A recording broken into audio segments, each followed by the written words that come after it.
아이고, 이렇게 사람 많이 오셨네. 반갑습니다. 감사합니다. 예, 오늘 선비 관계 말씀하고자 합니다. 선비는 좀 중요해요, 한국에. 중요한 거예요. 그 관계로 조금 말씀해 보려고, 또 이것은 제가 요새 강의를 여러 곳에 하는 건데, 요새 여러분 혹시 제 유튜브를 보시면은 제가 평화로운 역사 얘기를 하는 거예요. 제 유튜브 채널 구독자 손 들어주세요. 감사해요. 여기도 있어요? 거기 없네. 사랑해요. 감사합니다. 네, 제 유튜브 채널에는 또한 다른 곳에 쭉 강의를 해서 제가 한국 역사는 평화로운 역사다 강의를 해요. 여러분의 배운 거하고 180도 달라. 여러분은 20세기 때문에 20세기는 여러분한테는 안 좋았어요. 완전히. 근데 20세기 때문에 온 역사는 나쁘다, 어렵다 생각하는 것은 너무 단순한 결과는 있다고 생각합니다. 제 보기에는 아니라고. 20세기를 떠나서 한국 역사에 아주 뚜렷하게 훌륭한 것이 많습니다. 나는 10개를 좀 잡았습니다. 훌륭한 것들. 하나만 해도 한국 역사는 특이해요. 근데 10개입니다. 하나는 첫 번째 간단하게 이것 좀 소개해서, 이것은 선비 관계니까요. 한국에는 세계적으로 제일 긴 왕조가 있다는 거예요. 이거 대단히 중요한 거예요. 다른 나라는 가끔 500년짜리, 1000년짜리 몇 개 있는데, 근데 계속해서 1000년, 500년 하는 나라가 없습니다. 이것은 안정하다는 표시입니다. 틀림없습니다. 또한 왕조 넘어가는 것은 평화롭게 했었습니다. 여러분 배우시는 게 일본 영향에 미쳐서 혼란스럽게, 혁명 있게 이렇게 배우셨는데 아닙니다. 저기 가야서부터는 신라로 넘어갈 때는 아주 평화스러웠어요. 김유신이 누구예요? 신라의 통일 장군 가야 사람입니다.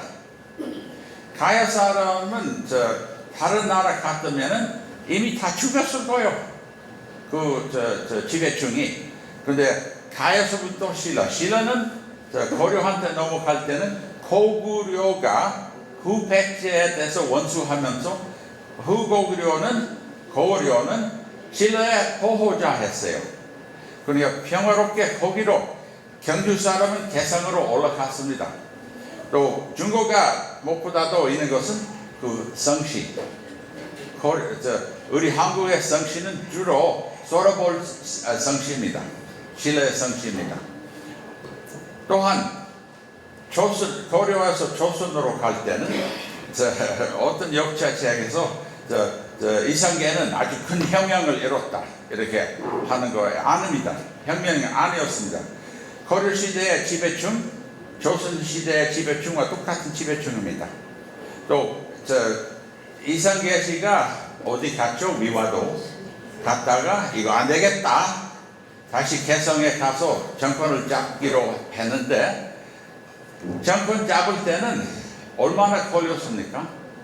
다른 나라는 왕조 새로 세울 때 몇십 년 해요. 이성계 씨가 하루 오후 정권 잡았습니다. 평화롭고 넘어갔다는 소리입니다.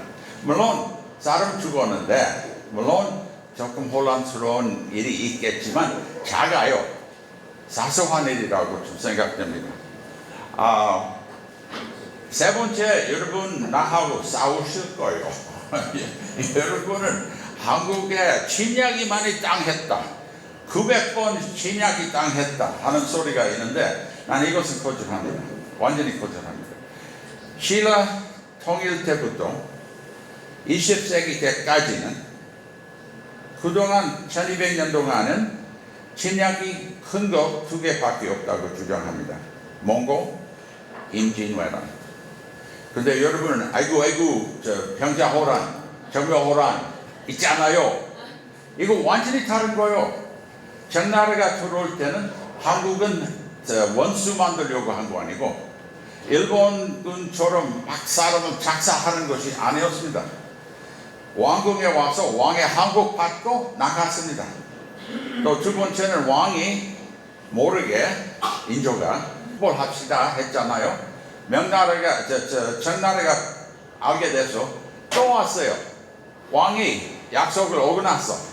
이제는 약속을 지키기 위해 아들, 세자 3명을 인질하겠다.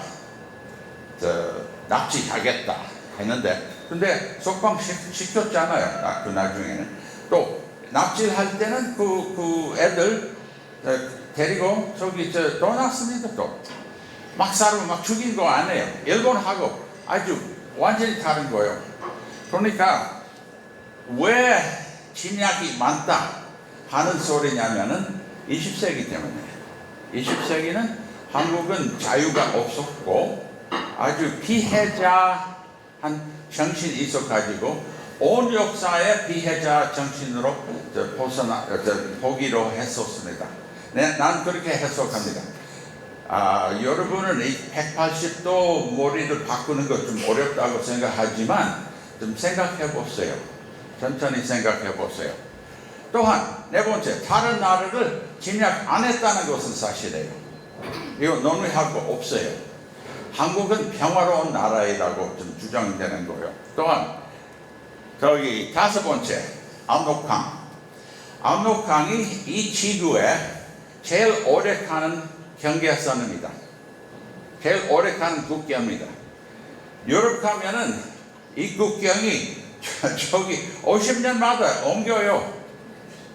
중국에도 국경이 50년마다 100년마다 옮겨요. 싸움으로. 근데 한국은 그 압록강이 1000년 동안 국경이 되는 거예요. 저 맞은편에 여지도 오고 가고 기타도 오고 가고 중국도 만주도 오고 가고 했지만 한국에 있어서는 압록강 밑에 안전하게 그 국경을 인정하는 거예요. 이거 대단한 겁니다. 여섯 번째, 제가 어느 때 미국 사람들이 미국 교제를 개선하고 한국 관계는 올바르게 쓰려고 제가 미국서 한 학자들, 교재 쓰는 사람들 모시고 우리가 답사했어요. 답사한 가운데 경축했어요. 경축할 때는 오름은 제일 오래된 왕릉 5개 있는데 오름에 가가지고 나는 그 박혁고세 얘기를 좀 강령하면서 그 가운데는 한 15사람 미국 사람인데 한 사람 손 들어서 이 왕릉은 언제쯤 도굴당했습니까? 아주 당연한 질문이에요. 근데 제 답변은 도굴한 일이 없습니다. 그 사람은 안 해요. 도굴해요. 자기가 중동에 일하는 사람이에요. 중동에 도굴 안 한 무덤은 없습니다. 근데 한국에 도굴했겠지 한 질문인데 내가 아니라고 저기 고고학자들이 7, 8개 파악을 했는데 왕관, 보석 다 있는 거예요. 도굴한 거 없습니다. 그 사람이 깜짝 놀랐어. 또 이미 제가 그분들에게 한국 역사, 특히 평화스러운 역사라고 강의를 했더니 그 사람이 비르슨 교수 이것도 중고가 되는 거예요. 난 놀랐어요. 등자 밑에 어둡다. 한국에 몇 번 왕릉을 가봤는데 그렇게 생각지는 못했었어요.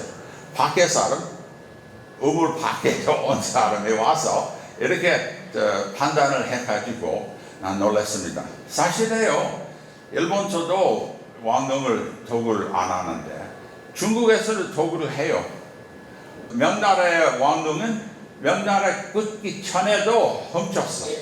근데 다른 나라는 다 금 있는 거 알아요. 훔쳐가는 것은 원칙이에요.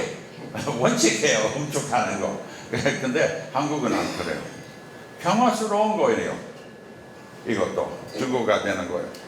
7번째, 오늘 말씀하고자 한 거예요. 선비 문화. 제가 보통 강의할 때는 그냥 언급해요. 또 사무라이 간단히 비교하지만 오늘 조금 깊이 들어가려고 해요. 또한 선비하고 중앙정권하고 관계가 있는 거예요. 중앙정권. 중앙정권이라는 것이 왜 중요하면은 중앙정권이 봉건주의 대신한 거예요. 한국에는 일찍 이 봉건주의를 쫓아냈습니다. 근데 일본서는 봉건주의 아주 끝까지 했잖아요. 한국은 벗어났었어요.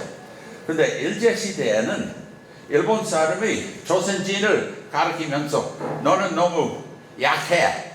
너는 너무 봉건주의가 없어서 약해. 이렇게 한 건데 완전히 틀립니다. 한국은 봉건주의를 벗어났고 중앙정권으로 하는 것은 오히려 평화스럽고 또 제가 지금 이거 또 조금 더 말씀할게요. 두 번째, 이것은 자랑스러운 일이 아니지만 안전하다는 표시입니다. 이것은 노비제도. 한국의 노비제도를 전 세계에 공부한 사람들이 노비제도는 한국에 유일해요. 제일 오래 가는 노비제도입니다. 계집 없이 해방 없이 오래오래 갔었다는 거. 무슨 소리냐면은 집에 줌도 바꾸지 않고 아래 줌도 안 바꿔요. 이것도 안전하다는 것에 표시하는 겁니다. 마지막 10번째는 성씨. 한국에 김씨가 많아요? 많죠. 이씨 많아요? 박씨 많아요? 김씨는 몇 %예요? 21%입니다. 이씨는요? 15%입니다. 박씨는요? 8.5%입니다. 합치면은 45%입니다. 최씨, 청씨 55%, 5% 합치면은 55%예요. 5성씨만 해도 인구는 55% 되는 거예요. 여러분은 이거 당연하다고 생각해요. 여러분 학교 갈 때 선생님이 학생 이름 부를 때 김, 박, 이렇게 부르잖아요. 여러분은 학교 다닐 때부터 당연하다고 생각해요. 당연하지 않습니다. 이거 이상한 거요. 여러분 이상한 사람들이에요.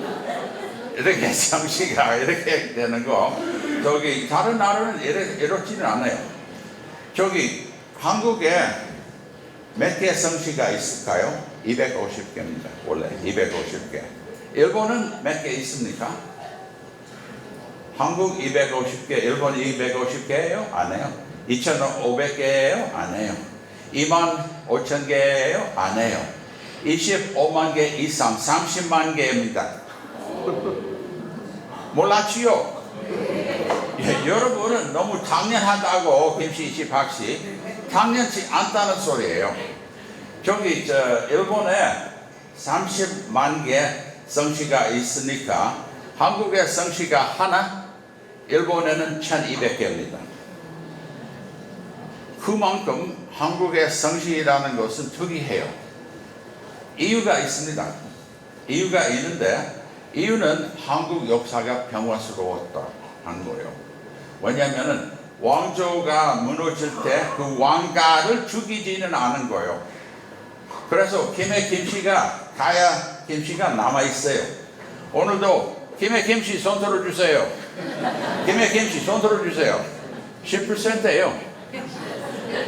또 여러분 김해 김씨 아니면은 엄마가 김해 김씨면은 손 들어주세요. 그래요. 김해 김씨는 여기 10%입니다. 물론 가짜도 있을 수가 있지만 많은 가짜가 아니라고 제 보는 겁니다. 또한 경주 김씨도 있잖아요. 또 밀양 박씨도 경주 박씨입니다. 네.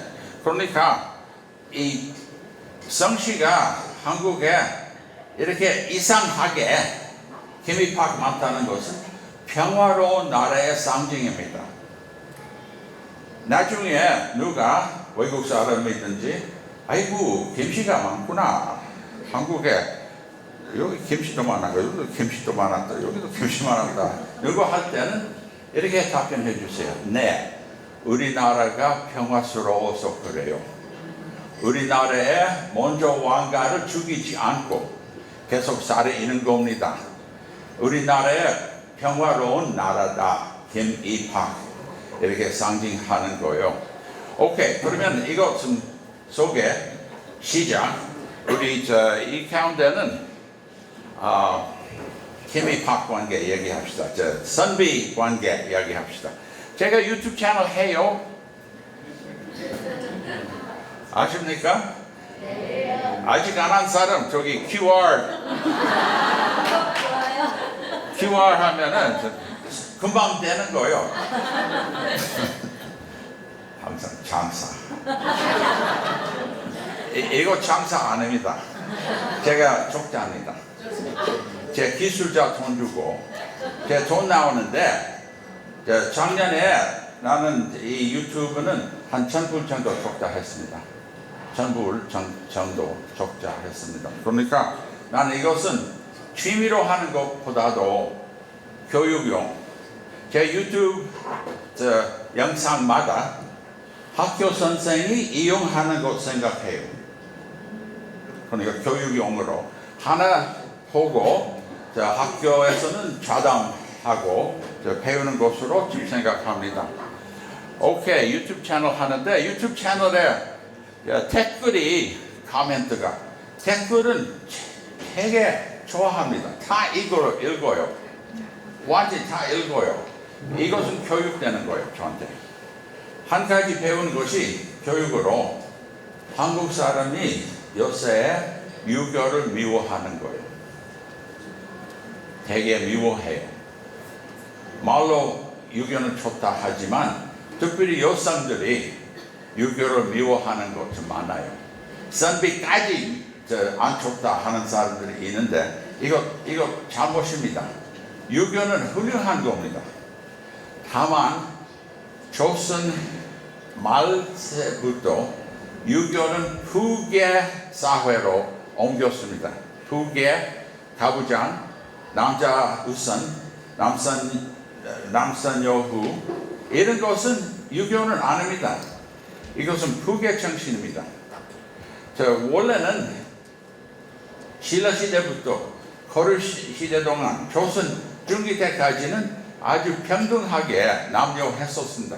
상속권은 여자는 여러분 아십니까? 여자들이 한 집안에 딸 상속권 있었어요. 옛날에 아십니까?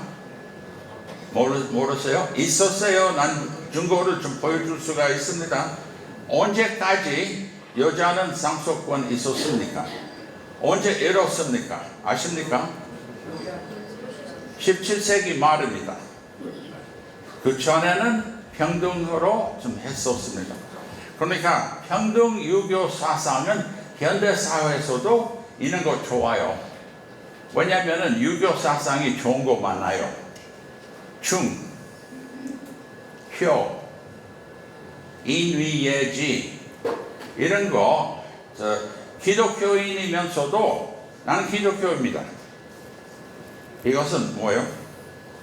난 어제 부활절 다녔습니다. 스티커 받았어요. 부활절 행복하게 뭐지? 해피 이스터죠. 아직 여기 있는데 기독교인이면서도 나는 유교인입니다. 유교는 훌륭한 거예요. 남녀 차별 없이 유교는 좀 좋은 거예요. 오케이, 이 댓글로 제가 놀라운 정도로 유교를 비평하는 소리를 많이 듣습니다. 오케이, 여기 선비 특별히 광명에 와서 유명한 광명의 선비들 하나 소개하려고. 이원익 씨라고 결혼한 양반이에요. 몇 살 때까지 살았어요? 87세까지 살았는데 또 어느까지 올라갔으니까 영의정 했습니다. 이분은 태종의 후손인데 전주 이씨. 또한 이 글을 좀 보니까 그분은 문과국제 했습니다. 요새는 난 문과국제자 하고 문집 쓰는 사람 좀 공부하고 있는데 이분은 문과는 22살 때 합격했습니다. 아주 똑똑한 학생, 아주 빨리 합격했고요. 또 재미있는 것은 여기 임진왜란때 위주로 몽양 가는 선조, 몽양이라는 말 나 몰라요. 무슨 말이에요? 비난, 왕을 모시고 비난 가는 특별한 어휘입니다. 나 모르는 어휘예요. 저기 몽양 가는 선조를 호종하여, 그러니까 임진왜란 때 선조가 도망갔잖아요. 위주로 모시고 가는 이원익 씨 계셨어요. 또한 재미있는 게 여기 밑에서 그는 금정철약 청렴하여 청백리에 녹선되어, 그러니까 깨끗한, 반대로 당관오리라는 말이 있잖아요. 당관오리라는 인상이 있는데, 근데 깨끗한 사람들이 있어요. 이순신 있잖아요. 이순신하고 열곡 선생 이 있잖아요. 무슨 관계입니까? 같은 독수이시입니다. 같은 독수이시 19촌입니다. 조금 멀죠. 그래도 19촌이지만은 열곡 선생은 나이도 많고, 근데 아래층입니다. 두 분 조카입니다. 또 이순신은 나이가 어리고 아저씨입니다. 근데 열곡 선생은 이미 출가해서 벼슬 갖고 있는데, 누가 이순신에게 너의 일가인데 많으셨어요? 잘하세요? 몰라. 한 번도 못 뵀다. 그럼 가서만 합시다. 지금 정부에 일하고 있습니다. 했는데 이순신이 뭐라고 한지 아시겠어요? 안 갑니다. 거기 간다면은 사람이 제가 혜택을 가지려고 오해할까봐 안 갑니다. 깨끗한 관료가 있었습니다. 근데 너무나 한국 사회에서는 조선시대는 다 깨끗지 않다. 당관오리, 와이로 뇌물 받고 이런 사고방식 좀 많은데 틀립니다.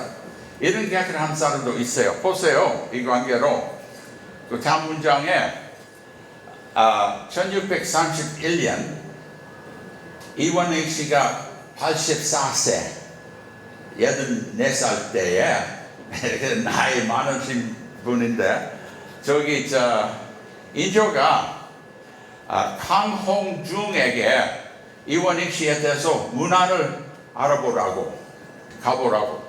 그러니까 왕이 그가 사는 집이 어떤가 물어봤습니다. 그러니까 강홍중이라는 사람이 툭한 초같이 겨우 무릎을 들을 수 있는데 낮은 좁아서 모양이 이루지 못하며 무너지고 허술하여 피바람을 가리지 못합니다 라고 말했습니다. 이렇게 훌륭한 양반이 나이가 많고 아주 못난 집에 살고 있다는 거예요. 그러니까 왕이 재상이 된 40년 됐지만 툭한 초가집에 피바람을 가리지 못하니 청렴하고 결백하며 가난해서 만족하는 것을 고급에 없는 것이다. 내가 평생에 존경하고 사모하는 것이 그 공로의 독행뿐이요 뿐이 아닙니다. 이원익 이 청렴하고 간절함을 모두 관료한 수승함을 본받은 바이다 라고 했어요. 그러니까 5칸짜리 집을 세워놓으라, 집을 지라고 했어요. 이원익 씨 뭐라고 했어요? 감사하다고 새로운 집 잘 지었고 감사합니다? 아닙니다. 그 사람이 신이 위해 집을 지으니 이것도 백성의 원망을 받을 한 가지입니다. 라고 수차례에 거쳐 받기를 사양하고 했습니다. 대단해요. 대단해요. 혹시 여기 이원익 씨 여기 사신 분들 그 후손 계세요? 후손이 계세요? 있을 텐데 안 계시네. 그러니까 이 훌륭한 분이 왕의 주신 집을 새로 짓다고 하는데 거절했어요. 재미있는 게 난 웃은 게 난 유머가 좋다고 했죠. 네. 재미있는 게 이 문장 여기 신을 위해 집을 지으니 신은 무슨 말이에요 여기? 나. 네, 본인. 근데 나는 한국말 너무 부족해서 구글 번역 많이 해요. 구글 번역을 어떻게 나온지 아시겠어요?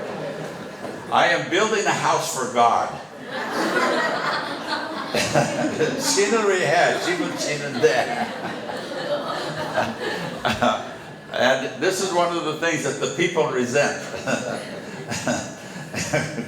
구글 번역은 신이라는 말은 나이라고 좀 잘 모르시고 난 우습다고 생각해요. 또한 재미있는 게 여기 이원익 씨 계시고 이순신 씨도 계십니다. 이순신 씨가 유명하게 임진왜란한테 싸우시는 사람입니다. 네. 그런데 여러분이 아는 이순신 아닙니다. 이분은 다른 이순신이에요. 동시 살았는데 또 이순신 서로 만났습니다. 또 같이 일을 할 자리가 있었습니다. 그분 이순신의 묘는 제 호텔, 나는 이번에 라카사, 여기 라카사 아십니까? 좋은 호텔이야. 라카사 좀 맞은편에 묘 있습니다. 그러니까 이것도 광명에 있어서 재미있는 것이라고 생각해요. 오케이. 문제는 선비가 안 좋다고 평가하는 거예요. 너무나 선비가 안 좋다고 생각하는 것이 아마 이것으로 생각하실 거예요. 게으른 양반 누워 있고 담배를 피우면서 술잔 하나 마시고 신을 벗고 앉았는데 그 일꾼을 하는 것 좀 보는 거예요. 난 이거 완전히 거짓이라고 생각합니다. 제 아는 선비 정신이 이렇게 게을러서 한 것이 아닙니다. 선비는 열심히 해요. 선비는 열심한 존재이라고 생각해요. 그러니까 이번에 선비하고 중앙정권의 밀접한 관계를 조금 따져봅시다. 할까요? 선비는 사무라이하고 달라요. 일본의 사무라이는 조금 이상화됐고 이렇게 훌륭하게 하는 건데 훌륭한 거 없습니다. 이 사무라이가 칼 가지고 사람을 죽이는 거예요. 좋은 거 있습니까? 없단께.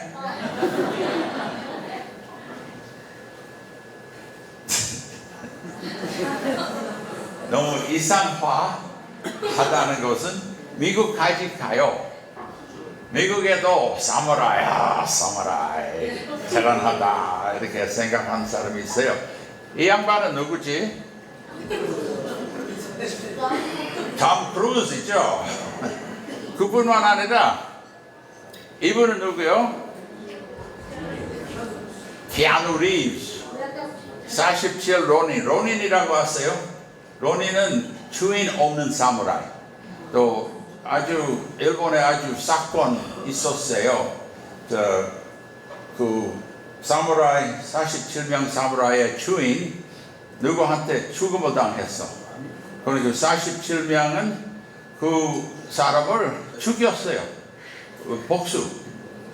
그러니까 이거 복수 좋다 하는 거예요. 그러니까 그 47수 론인은 이거 모두 쇼군 앞에서 이렇게 싸웠으니까 쇼군이 이거 합당치 않다고 너희들 다 자살하라. 또 자살한 거야. 또 일본의 자살은 뭐지? 하리키리, 세푸쿠 혼자서 하는 거요. 이거 좋은 거요. 일본 문화에 웃겨요. 이거 좋은 거 아닙니다. 그러니까 키아누 리브스하고 톰 크루즈는 이렇게 낭만화 해가지고 이런 개념이 있는데 사실은 일본 사무라이 이렇게 생겨요. 아주 거지놈 같잖아요. 안 그래요? 이거 진짜 사진이에요. 그러니까 사무라이가 이렇게 되는 건데 전통 문화가 무너질 때 어떻게 해요? 일본에는 전통 문화가 무너질 때 사무라이는 사무라이로 했습니다. 그것은 대만 땅 잡고 중국하고 싸웠고 한국 땅 잡고 만주 땅 잡고 중국 땅 잡으려고 제2차 대전 시작하는 것은 사무라이 정신입니다. 이거 좋은 겁니까? 아니죠. 근데 비교적 선비는 조용하고 깨끗하고 또 전통 문화가 무너질 때 사무라이는 계속 사무라이 해요. 선비는 계속 공부해요. 계속 공부해요. 근데 사무라이가 한국을 잡아먹었잖아요. 임시로 35년 만인데 한국을 잡아먹었는데 한국을 잡아먹었을 때 한국 선비들 뭐 해요? 공부해요. 선비는 공부해요. 한국이라는 나라가 공부해요. 그래서 지금 한국은 발전됐잖아요. 임시로 한국을 잡아먹었는데 무슨 패는 이기는 거예요. 재작년서부터 한국의 개인 수입이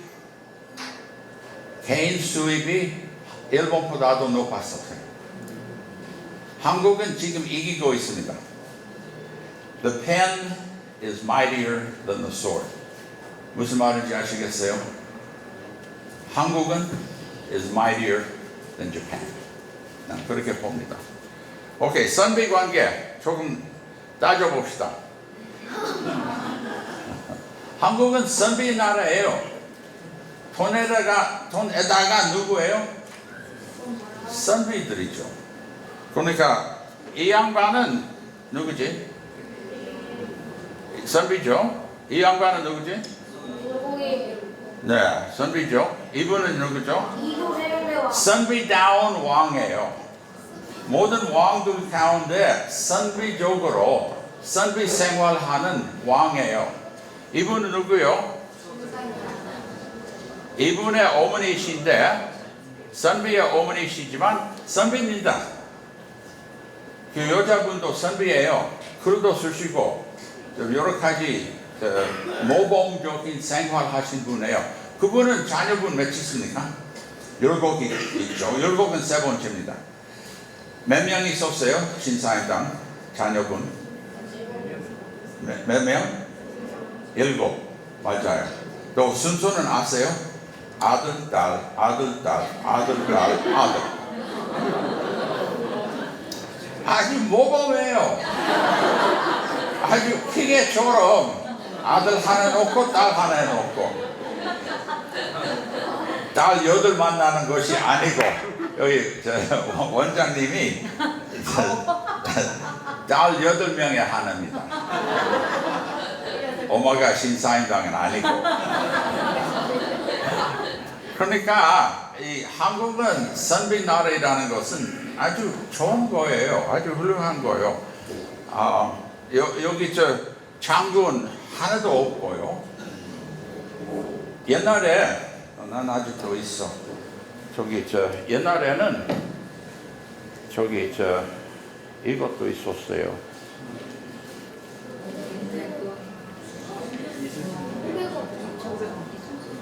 이거 알아요?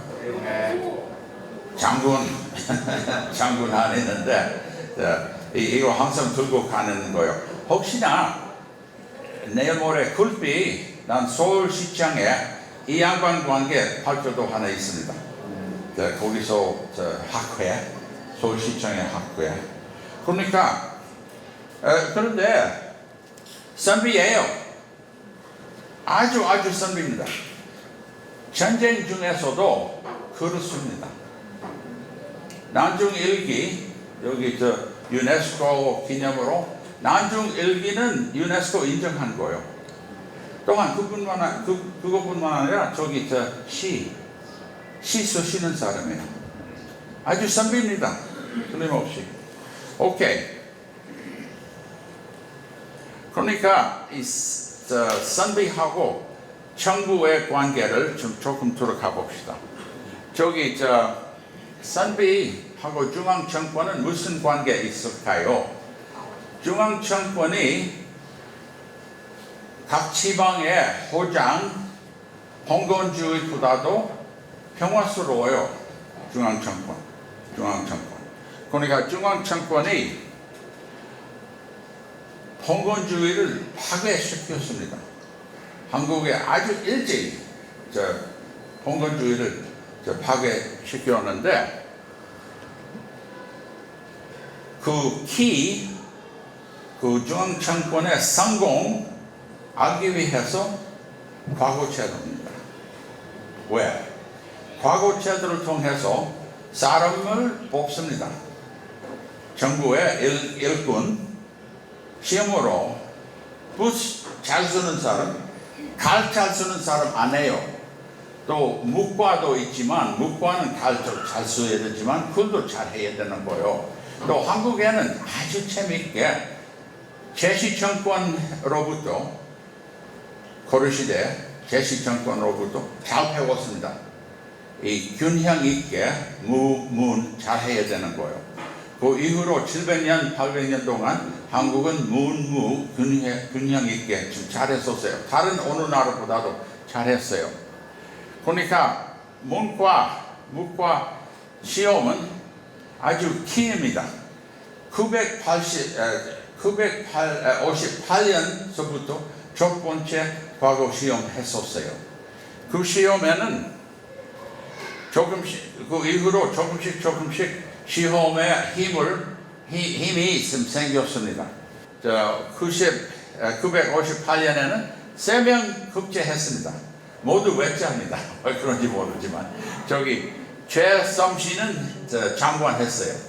또한 조욱씨, 또 진궁씨 이렇게 했는데 또 사마시험은 이것은 모두 저기 한국중앙연구원의 웹사이트에 보시면은 이 급제자의 이름, 연호 뭐 다 아는데 그 사마시험도 알아봤는데 아주 완벽하지는 않아요.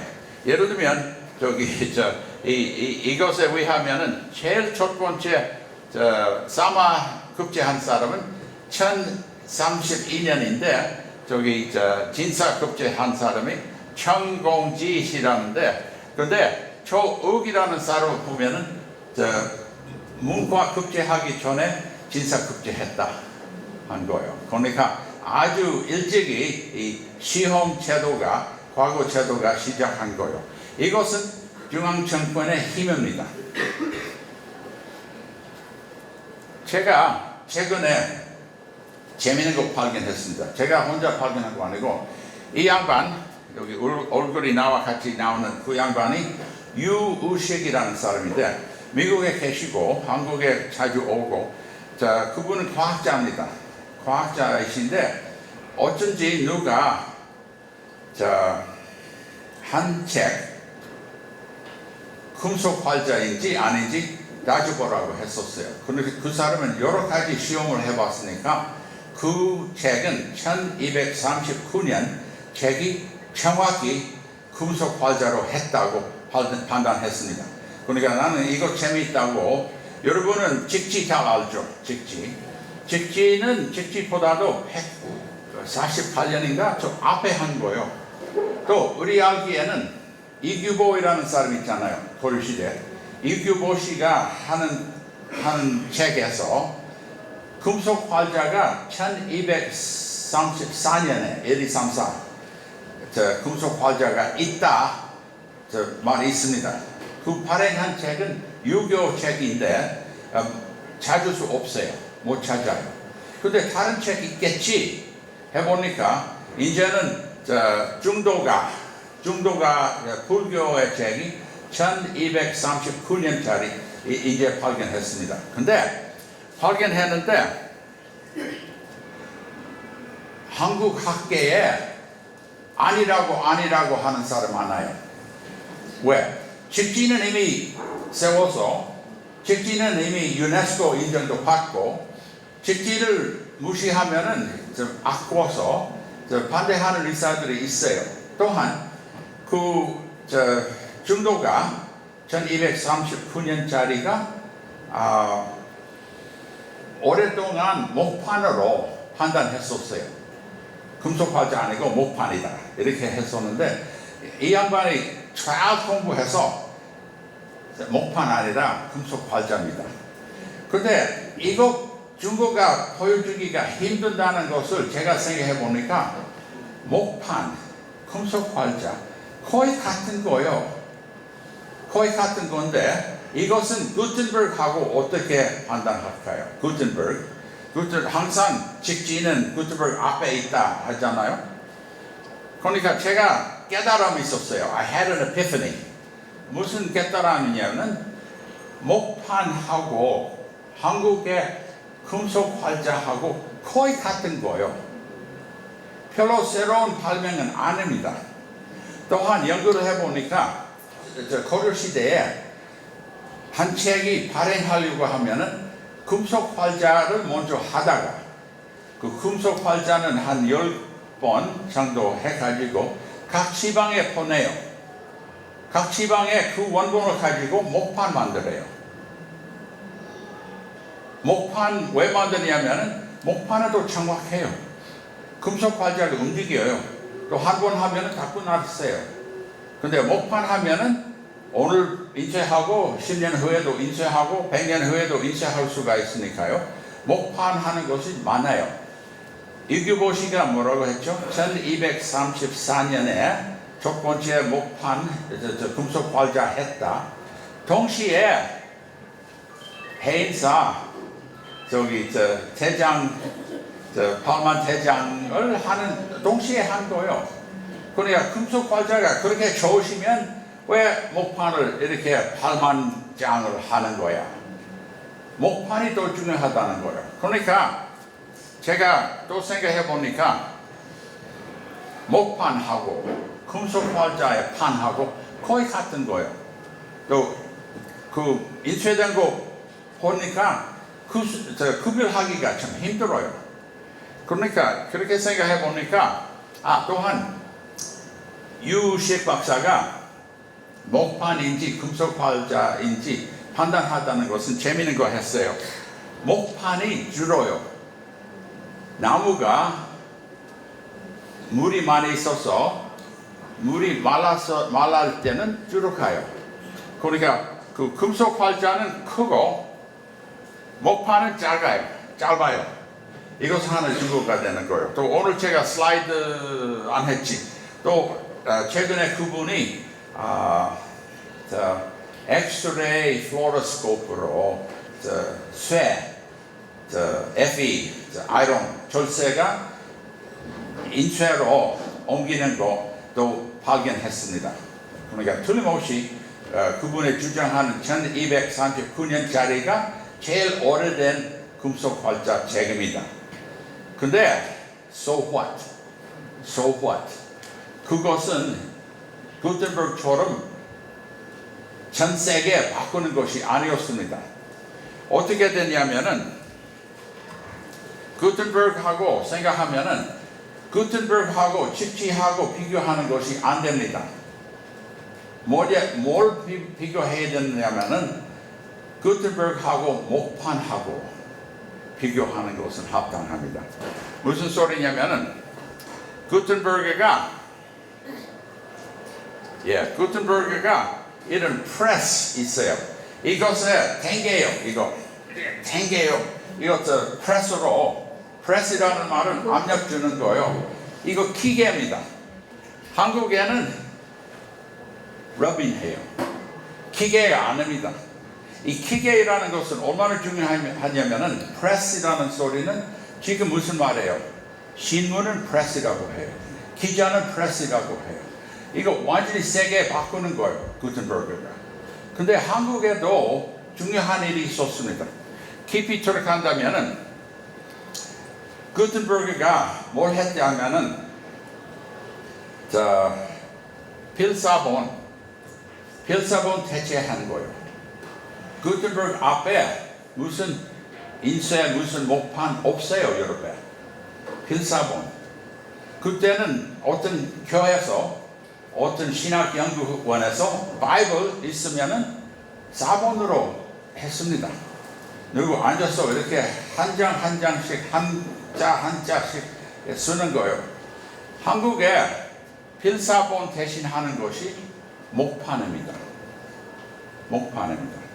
또한 구텐베르그가 교육과 사회에 개선하는 교과 있어요.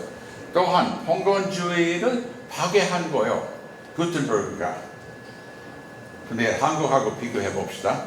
또한 구텐베르그는 프레스이라는 말 나와요. 세 가지는 구텐베르그가 해주는 거예요. 근데 우리 한국에는 필사본이 목판으로 한 거예요.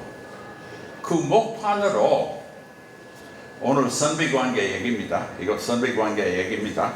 목판은 또한 구텐베르그는 둘 다 레네상스이라고. 레네상스라면은 과거한 일을 생각한 거예요. 과거한 일은 구텐베르그이면은 라틴어. 구텐베르그 씨가 독일 사람인데 그 구텐베르그의 바이블 저기 독일로 한 거 아니에요. 라틴어로 했습니다. 한국에 마찬가지로 그 고전 언어, 중국 언어로 했습니다.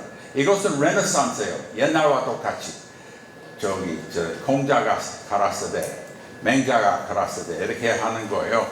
그러니까 먼저 레네상스 했고 그 다음에는 여러 가지 사회 바꾸는 거. 한국에는 과거 제도가 시작해서 그로 인하여 봉건주의가 파괴된 거예요. 그러니까 한국의 글씨 운동, 이 출판 운동은 10세기쯤에 했었습니다. 10세기. 구텐베르그는 15세기. 한국은 진지 보면은 150년 먼저 했다는 거예요. 150년 아니고 500년입니다. 한국에. 그 사회에 변경시키는 거.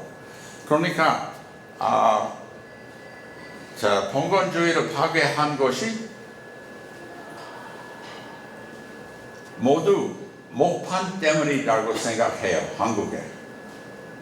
유럽에는 구텐베르그로, 한국에는 목판으로 500년 먼저 했었다고 판단해요. 그러니까 목판으로 10세기서부터는 과거 시험 시작하고 목판으로 생각해 보세요. 시험한다면은 누가 시험을 봅니까? 학생 어디 개성 있는 사람만? 아니 지방 사람들 다. 한국의 세력이 지방 사람이 서울 와서 공부하는 거예요. 또 열국 선생, 퇴계 선생 벼슬 하다가 다시 지방에 가는 거죠. 모든 양반들 지방에 가는 거예요. 지방을 보존하는 거예요. 그러니까 각 지방에 학생이 공부하기 위해서 책이 있어야 돼요. 또 필사본으로 하면은 넉넉지 못하고 목판으로 하면은 책이 만들고 사방에 나갈 수가 있는 거예요. 이것은 혁명입니다. 이것은 500년 앞에 교텐버그 앞에 500년입니다. 그래서 한국에는 봉건주의가 없어졌습니다. 목판 때문입니다. 목판은 교육은 사회운동, 사회운동은 정부를 지지하는 것. 이거 대단히 다 연결되는 것이라고 생각됩니다. 또한 그러니까 이것은 바로 선비의 시작입니다. 선비는 누구예요? 공부해요. 무슨 공부? 과거를 급제하려고 이렇게 공부한 것이 바로 선비의 시작입니다. 여러분 제가 구텐베르그 뭐뭐 이런 얘기하면 무슨 선비하고 무슨 관계냐 하셨을 거예요. 이겁니다. 이거 바로 이거요. 네. 그러니까 선비는 유교적인 신사, 학자, 존경받는 공무원, 깨끗한 공무원, 이원직 같은 사람, 이순신 같은 사람, 한국 문화의 중심이에요. 바로. 그러니까 모두 목판, 유교, 선비 연결된 거요. 내가 허있다고 말했습니까? 또 소개할 때는 제 허이라고 안 했죠? 제가 허있습니다.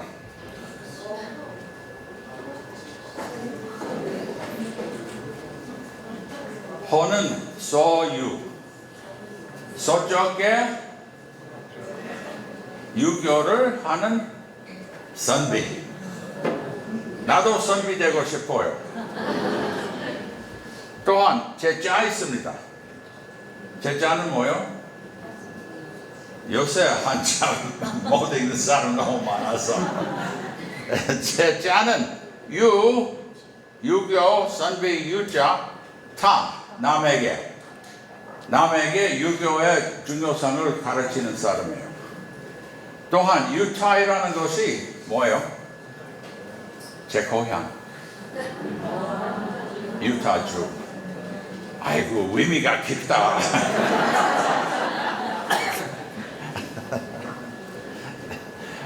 소개해서 제 유머가 좋다고 하니까 난 유머 있게 또 하려고.